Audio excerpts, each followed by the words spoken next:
The face of Jesus Christ, or so it is alleged.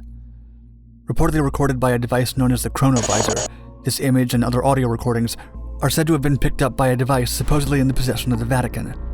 According to its inventor, the Chronovisor is able to detect and decode electromagnetic signals left by past events. Such a machine would allow viewers to peer back at the greatest events in history. The Chronovisor is described by Father François Brune in Le Nouveau Mystère du Vatican, or the Vatican's New Mystery. Brune authored several books on the paranormal and its relation to religion. Brune learned of the machine in the early 1960s. In his book, he details his meeting with one of the scientists who created it, a physicist turned priest, Father Pellegrino Ernetti. Brune described how the two discussed the device at length as they sailed the Grand Canal of Venice.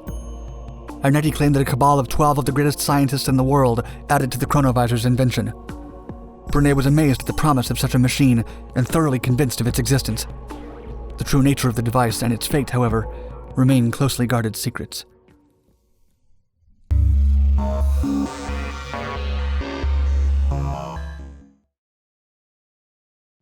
Papal Secrets. The Chronovisor's most popularly agreed upon resting place is in one of the Vatican's secret vaults. The Vatican is said to house thousands, if not millions, of historical, biblical, and technological items deemed unsafe or unsuitable for public view and study. Deep in the Vatican archives, the time vision device is likely one of the best-kept secrets of the papal state. Furthermore, the device, believed to be Italian, allegedly verified the existence of Jesus Christ, and possibly some events in canonical texts. The Vatican Apostolic Archive, previously known as the Vatican Secret Archive, is the central repository for all acts promulgated by the Catholic Church. It's also a historical treasure trove. As sovereign of Vatican City, the Pope owns all the archive's materials for his tenure, which generally ends only after his passing. Banned books, correspondence from essential figures, and state papers from all around the world, as well as the records of some of the Vatican's more questionable endeavors, are housed here. Materials collected through the centuries are preserved in the best condition. Historically, access to the archives is hugely restricted. Pope Paul V separated the Vatican Library from its archives in the 17th century. This reduced the access scholars had to the Vatican's finds. Speculation surmises that this was done in response to the arrival of grave information. The archives were sealed until the late 19th century. At that time, Pope Leo XIII opened select text and areas to researchers. Now, roughly 1,000 scholars use the safeguarded documents each year. Nevertheless, policies still restrict forbidden material from seeing the light of day. Among them, a rule that documents from a pope's reign may only be uncovered 75 years after that pope's passing. Few exceptions to this rule exist. The most damning information involved the papacy of John Paul II. He allowed academics to examine historical records from the Secretariat of State concerning the relationship between Pope Pius XII and the German Third Reich. This was done to quash speculation of a deep connection between the two. Evidence of limited collaboration and protection of German war criminals has mostly cast a shadow over the conversation.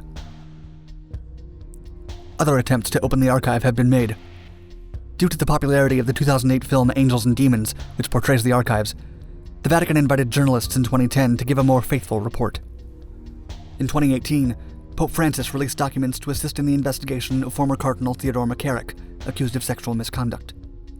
Furthermore, Pope Francis announced more considerable efforts to permit analysis and research of materials from the Pope Pius XII era, examining the Church's role in Germany's Third Reich and supposedly dispelling myths about Pius's response and rumored passive endorsement of the Holocaust.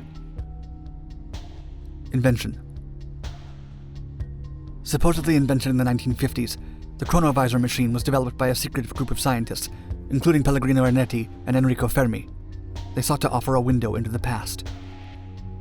Still, many critics attacked Ernetti's credibility once he became a priest. An outdated point of view that scientists and priests have opposing goals ran counter to Ernetti's goal to find the mathematical in the occult, paranormal, or otherwise seemingly unexplainable phenomena. Enrico Fermi's credibility was cemented when he won the 1938 Nobel Prize for Physics for his, quote, demonstrations of the existence of new radioactive elements produced by neutron irradiation, and for his related discovery of nuclear reactions brought about by slow neutrons. According to Ernetti, the team of scientists included 12 well-known and celebrated figures, including the German scientist Werner von Braun. The scientists opted to remain anonymous. He was only able to reveal their identities after their passing. Fleeting and brief descriptions of what they created paint a picture of a device featuring several antennae and an array of specially treated metals, capable of receiving light and sound waves of every kind. Control mechanisms permit the user to tune the device to any time and place, using a screen and recording device to witness the past. Once the machine was finalized, a crowd reportedly gathered to watch in awe. The device generated images of ancient Rome, showed a performance of the long-lost Quintus Aeneas play Thyestes, and speeches by Mussolini and Napoleon. Skeptics have noted that no other confirmed accounts articulate this event. Others suspect witnesses were silenced by both the scientists and the Vatican. A possible explanation suggests witness testimony may have been buried in an unexplored section of the Vatican archives. Ernetti came forth with evidence of this alleged time machine. He published fragments of the Thyestes play in Latin, and a Chronovisor-generated photograph of Christ upon his crucifixion. Strange associations. Fermi's scientific fame lent credibility to the Chronovisor. However, he passed away decades before his name was publicly associated with the project. The only other known scientist of note on the project was Werner von Braun, a once member of the German Schutzstaffel and later a valued rocket scientist at NASA. He too passed decades before he could be linked with the Chronovisor. However, during the last years of World War II, rumors indicate that he worked on Die Glocke, a miraculous weapon under development in Nazi Germany with unknown capabilities and range. Allegedly, it was a glowing, rotating machine with anti-gravitational properties. Speculation suggests it was a type of flying saucer or part of nuclear development. Nevertheless, the existence of Die Glocke has also been hotly contested. Some speculate the original Chronovisor was destroyed. What the Vatican had in its possession now was received gifted to Pope Pius from the Third Reich. The evidence stems from a treaty between the two nations named the Reichskonkordat. Starting in 1933, the deal outlined German bishops' loyalties to their Führer and prohibited involvement in politics, although the Third Reich repeatedly violated the agreement and planned to restrict the Church's influence even more. It's alleged that Pope Pius XI was aware of Hitler's plans for a Holocaust, and that he and his successor, Pius XII, turned a blind eye to the atrocities. Furthermore, the agreement was criticized for its moral legitimizing of the Third Reich. Inner workings. While some researchers agree that time travel may one day be possible, all investigators clearly state that the Chronovisor doesn't resemble it. If it exists, the Chronovisor is likely a viewing and listening platform recreating the waves of time and space temporarily for the user. This doesn't permit full immersion or travel in the commonly understood sense. Stephen Hawking once stated the following about time travel, quote, "If we want to travel into the future, we just need to go fast. Really fast. And I think the only way we're ever likely to do that is by going into space." Yet what the Chronovisor promises is a connection with time and space, rather than a journey with a destination. Unfortunately for interested physicists and inventors, no detailed explanation of how the device works remains. If it does, it's not accessible to the public. Furthermore, no blueprint to recreate the device was ever made. Ernetti only included the following detail about his machine's inner workings, quote, "Processing residual electromagnetic radiation left over by numerous processes. It's unclear and impossible to know if the device exists or whether it could be improved upon with modern technology." Ernetti claimed that he dismantled his equipment to keep it from those who would use it to do harm. Many believe that the claim is untrue, that it was turned into the Vatican, or that a second version was built exclusively for the Church. Suspicious details. Ernetti's fame turned to infamy when claims of the Chronovisor being a hoax cropped up. Magazines began publishing complaints relating to Ernetti's statements.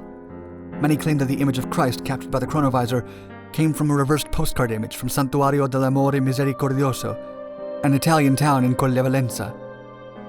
Furthermore, doubt has been cast upon his transcription of Thyestes, the lost play by Roman poet Quintus Aeneas. Mainly Princeton University professor Catherine Eldred condemned the version published by Ernetti as too short and containing Latin words not part of Aeneas's lexicon. Still, some believe the play was shortened and modernized to match the sensibilities and vocabulary of the time. Others claim these studies and comparisons of alleged hoax clues have actually been part of an elaborate conspiracy by the Church to hide the truth.